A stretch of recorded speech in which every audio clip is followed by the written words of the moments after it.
Welcome to the Business Spotlight podcast. My name is Kay Cote, and I'm your host of today's episode. And today on the show, I have Alicia Couri, founder and CEO of Audacious Concepts Inc., as my guest. We're going to be learning about her and her business, her journey to business ownership, best practices, and challenges that she's faced to give you that inside look to what it's like to run and operate a business. Welcome, Alicia. So great to meet you. It's great to be here, Kay, with you. I almost then finished saying Kat, but great to be here with you, Kay.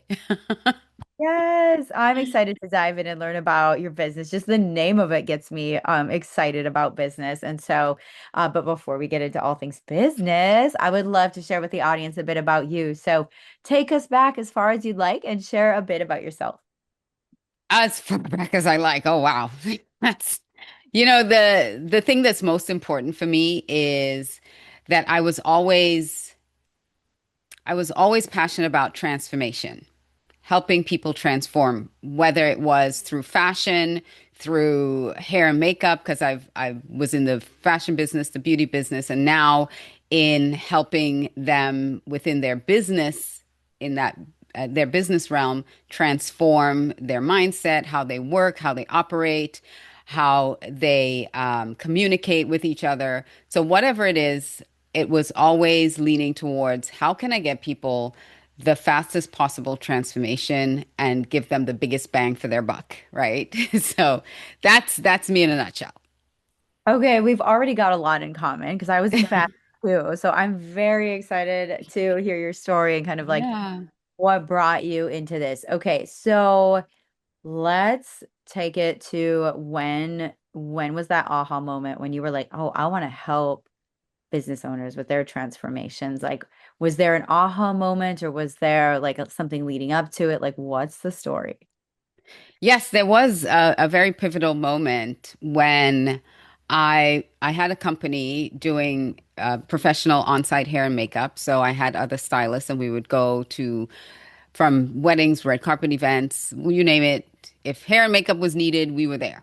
And I started feeling this tug towards impacting more people because I can only impact one on one with me working on a bride or on a client for speaking engagement, red carpet, whatever it was. I can only work one to one. And I wanted to have a bigger transformation. And so I sought out a coach, although I didn't realize that's what I was looking for. Right? I I had in my mind that I needed maybe a bigger brand, maybe, to spread my message a little bit wider. And I ended up with a coach that really turned the light on for me in the skill set that I had could be used in a business sense, in a more broad sense.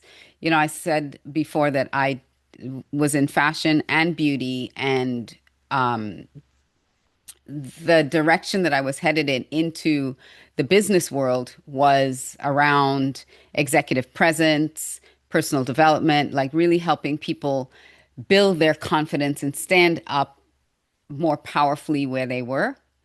And that's kind of the arc of how I got to where I am. And through another coach that I worked with, learned about Colby, which is the foundational assessment that I use with all my clients.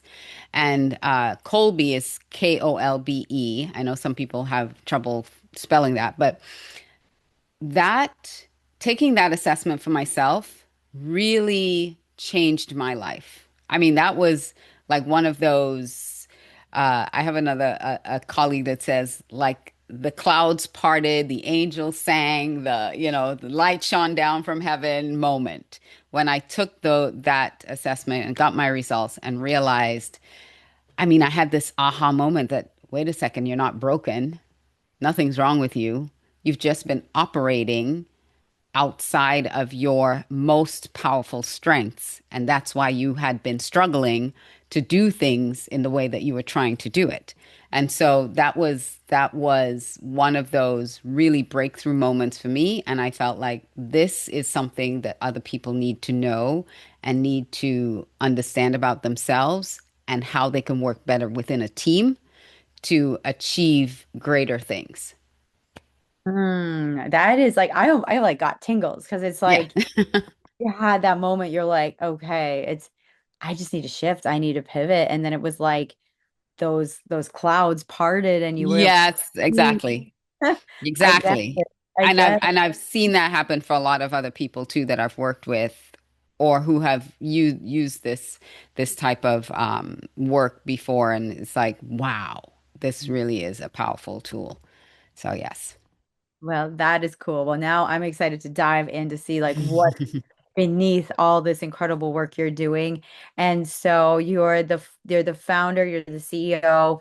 Do you have a team of people underneath you or like how do you have it built out right now or do you have any like a board of directors? Like paint the picture of what the business structure looks like. Yeah, the business structure is very loose and flat. So it's me. I have an executive assistant, and then I bench.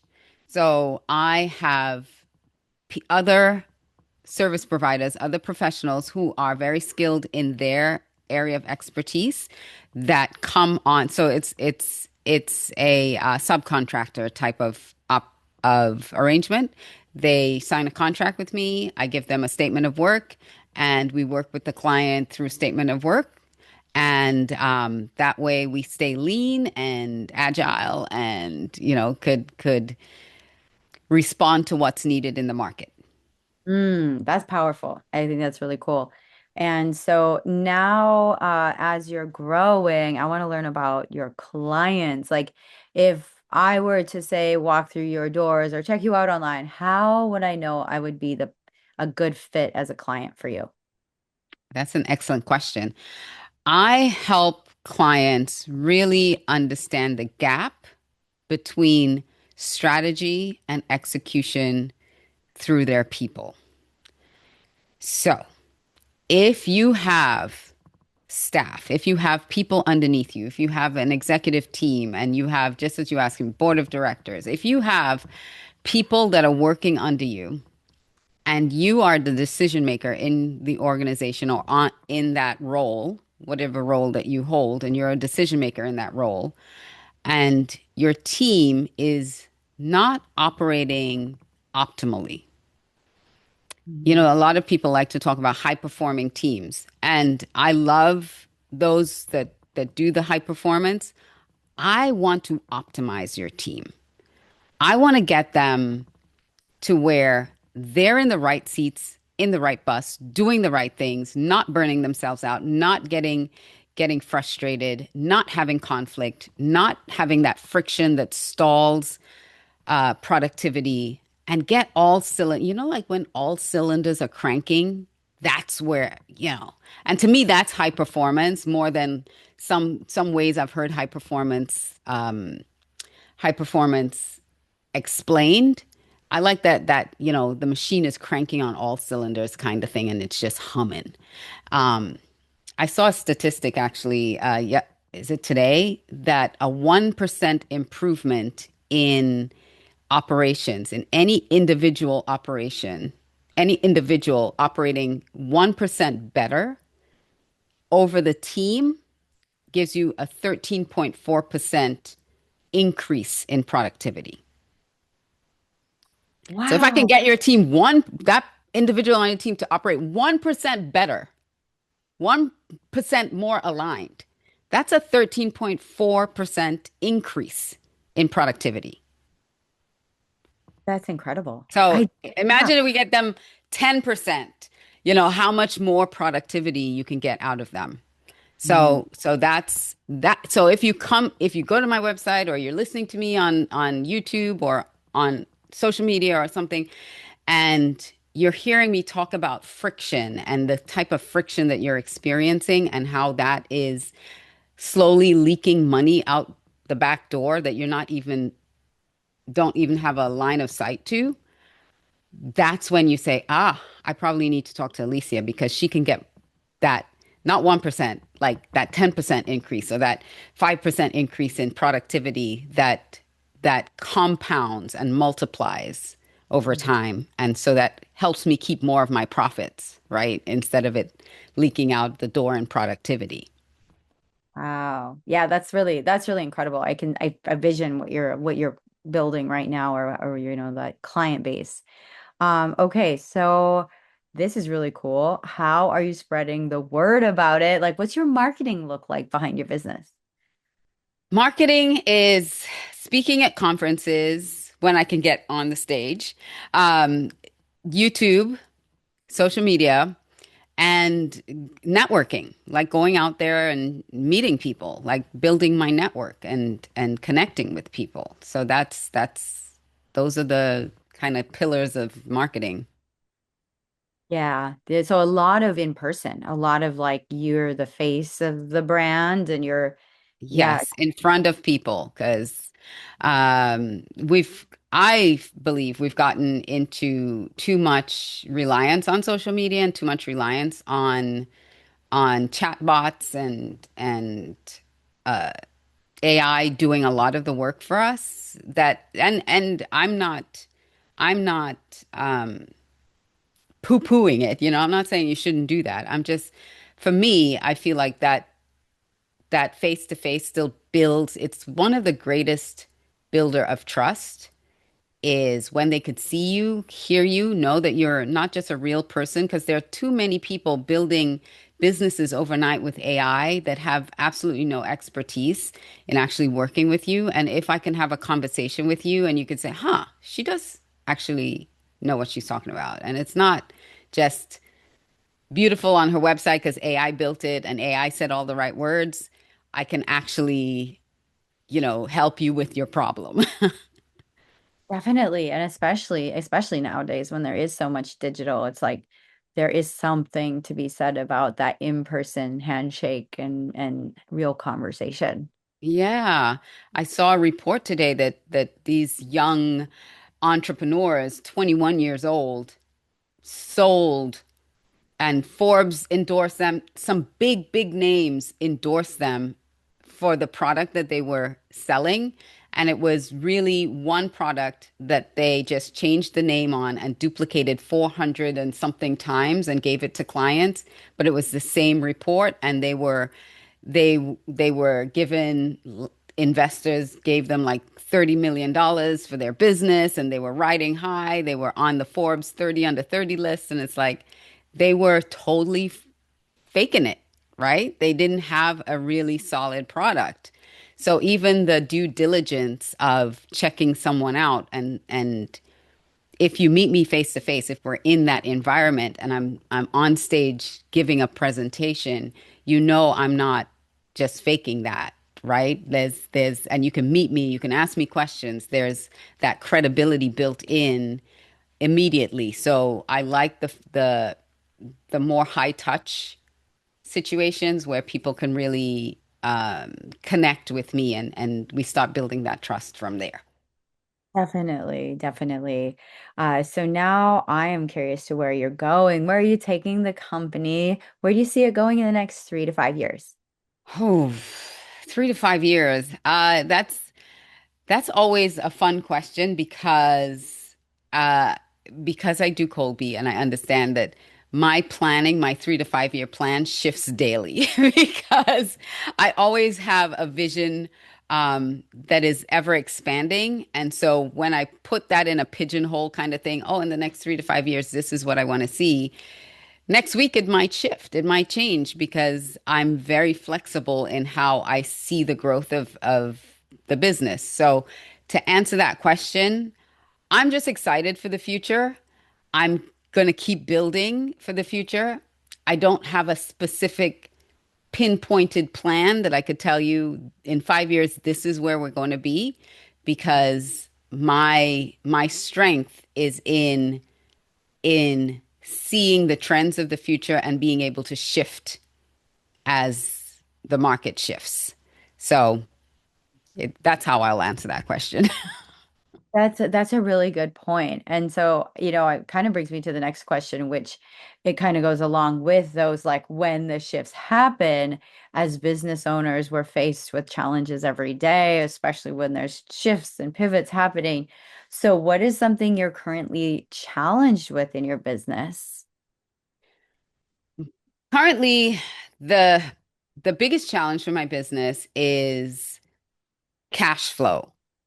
Because there are so many people who want to do this kind of work. They're excited to do the work, but either they put a hold on it for right now because things have shifted so much in the market, or we've done the work and we're waiting for payment, like net 30, net 60 type of thing. So some of the work that we do, if it's with another organization and they're waiting to get paid, so then we can get paid. Those are some of the challenges that we face with that cash flow situation. So it's not that the work isn't coming in, it's that sometimes between the payments there are, little lulls. So the type of work that we have, it's not like a product that we sell and we can just increase our sales of a thing to make more money right now. It's something that builds with with the client. So yeah, that's the challenge that we're facing. So it's always that navigating of when is this coming in? We have what we have next and everything. That's the navigation that's the challenge. That's very real. I've had that in, I've heard that from other business owners too. And like, so I want to ask you too, when it comes to your clients, are you doing more one-on-one work, or are you doing group work, or is there both? There's more group work. Yes. Okay. I'm hesitant to do one-on-one work. Again, it's the same work for less payout than if you do the whole team. And then eventually you need to do the team because I'm not a one-to-one coach. Mhm. I'm more of that team facilitator. Let's get your team on the same page. Let's get your team working well.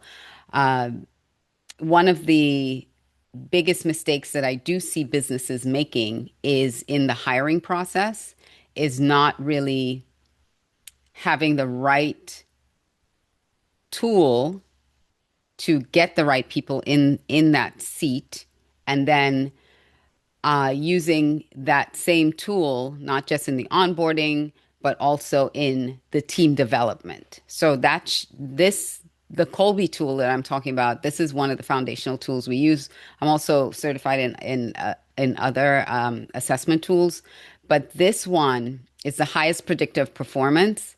And if we align the person's natural ability to perform in the role to the role, and we take this through the life cycle of their onboarding into their first 90 days, they have so much more success integrating into the team.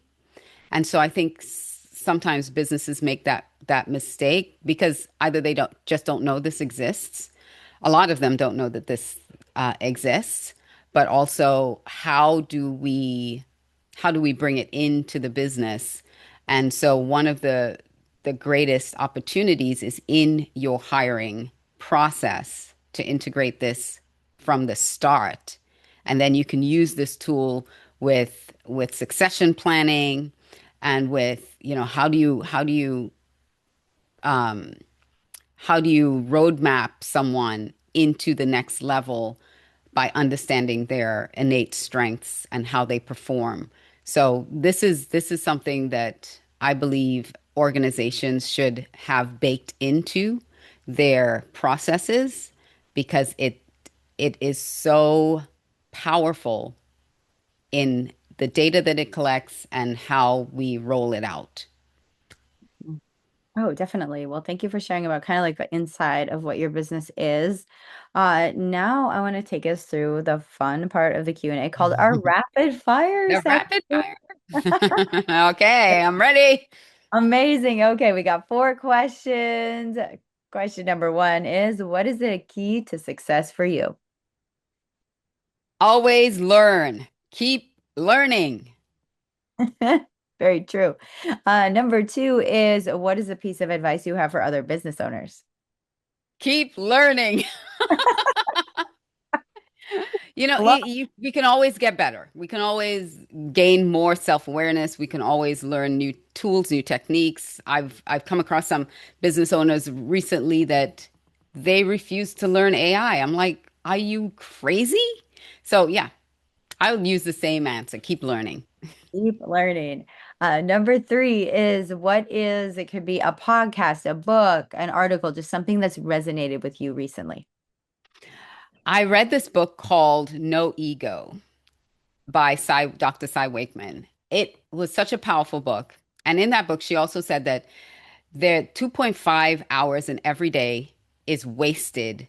That's emotional waste. So if that sinks in for you, 2.5 hours per day per employee is emotional waste. That's a lot of money when you look across the board, 5 days a week, 52 weeks in a year, 2.5 hours. That's a lot of waste. What are you doing as a business owner to minimize that waste? Mhm. So that was a powerful book.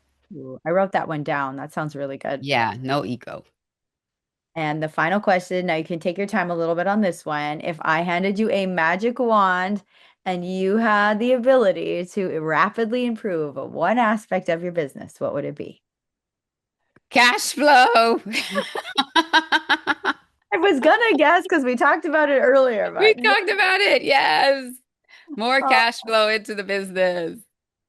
definitely, definitely. Oh, well, Alicia, let's help get that cash flow going. How can people connect with you and your business online? You can connect with me. My website is audaciousconceptsinc.com. And if you go on any social media platform, it's the Alicia Couri or just Alicia Couri, and you can look me up. My handles are my name, so you can find me there. And actually, the best way where everything is in one place, it's called alicia360.com. So if you go to that site, alicia360.com, you can just click buttons. You can email me from there. You can WhatsApp me from there. You can text me from there. You can find all my handles and everything right there on that one location. Incredible. Thank you for sharing that. And for our final question of today, Alicia, what is most inspiring to you today? What is most inspiring to me today is just growth, seeing people have a transformation and connect deeper to themselves so that they can be of more service to others. That's what inspires me, and that's what keeps me doing what I do.